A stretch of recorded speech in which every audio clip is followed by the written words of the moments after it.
আসমা আক্তার একজন সফল নারী উদ্যোক্তা, কিন্তু তার এই সফলতার পেছনে রয়েছে এক দুর্বিষহ লড়াইয়ের গল্প।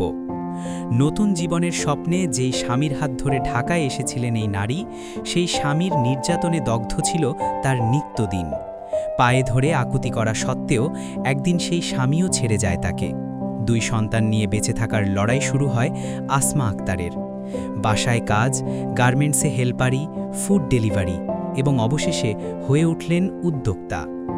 আজ আমরা তার এই উদ্যোক্তা হয়ে ওঠার গল্প শুনব তারই কাছ থেকে।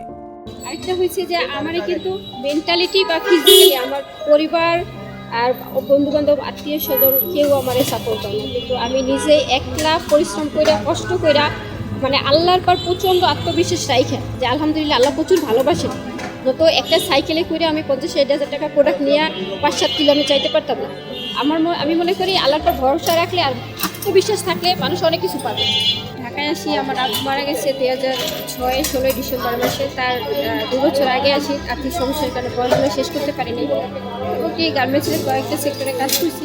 পরে আমার আব্বা শুধু 2006 মারা যাওয়ার পরে 2007 আমার বিয়ে হয়। যখন বিয়ে হয় সেদিন তার 7 দিন পর থেকে আমার জামাই আমার মারতেছে। বস্তিতে থাকতাম, 500 টাকা রুম ভাড়া। এই মারধর করতে তো অনেক সময় দেখতে এমন মারতে অসুস্থ হয়ে যেতাম, এই কারণে কাজ দিতে পারতাম না, যেন চাকরি চলে গেছে।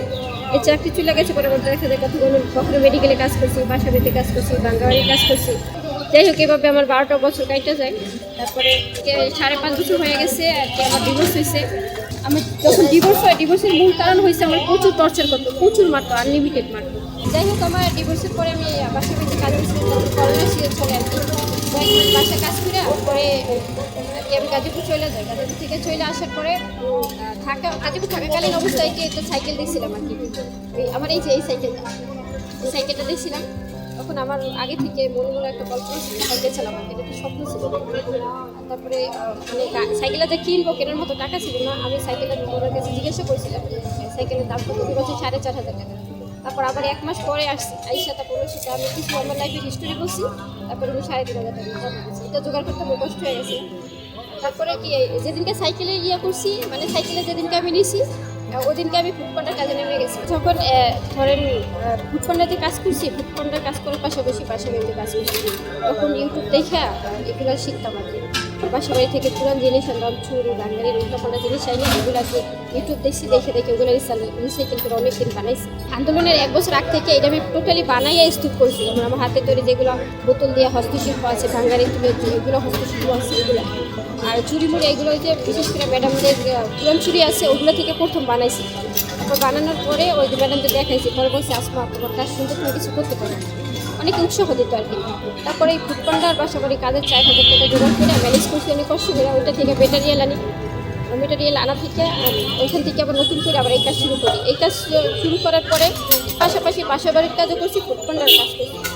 তারপরে দেখছি অনেক কাজ জমা হয়ে গেছে গা। পরে একটা সময় ভাবি আমার জীবন এটার জন্য না, আমার অনেক কিছু করতে হইব, সময় বড় কিছু করার ইচ্ছা। পরে আর কি আমার প্রোডাক্টগুলো আমি সাইকেলে নিয়ে প্রথম গ্রিন রোডের ওখানে বসছিলাম। প্রথম 800 টাকা সেল হয়েছে। তার কয়েকদিন পরে 2-3 দিন পরে একটা লোক আমার এগুলো সব ফালাইয়া দিছিল। তো একটা জিনিস কি, লাইফে কোনো কিছু ভাইরে গেছে মানে শেষ হয়ে গেছে, ওইটা কিছু শেষ হয়ে যাওয়া মানে নতুন কিছু শুরু হওয়া। আজকে ওই লোকটারে আমি ধন্যবাদ জানাই যে উনি আমার ওইখান থেকে আমার প্রোডাক্ট যদি না ফেলাই দিত, আমি নিউ মার্কেটও যাইতাম না, নিউ মার্কেট না গেলে আমি ইডেনেও যাইতাম না। আমি মনে করি বাংলাদেশের প্রত্যেকটা মেয়ের কাজ করা দরকার, তার যতই টাকা পয়সা থাকে। এই কাজটা মেয়েরা হয়েছে কাজ করলে কি আমরা নিজের জন্য করি, পরিবারের জন্য করি, সমাজের জন্য করি। অন্তত আমরা সবাই যদি 1% করে একটা মানুষের পাশে দাঁড়াই, তাই 100 জন মানুষ 100% মানুষের কিছু করতে পারবে।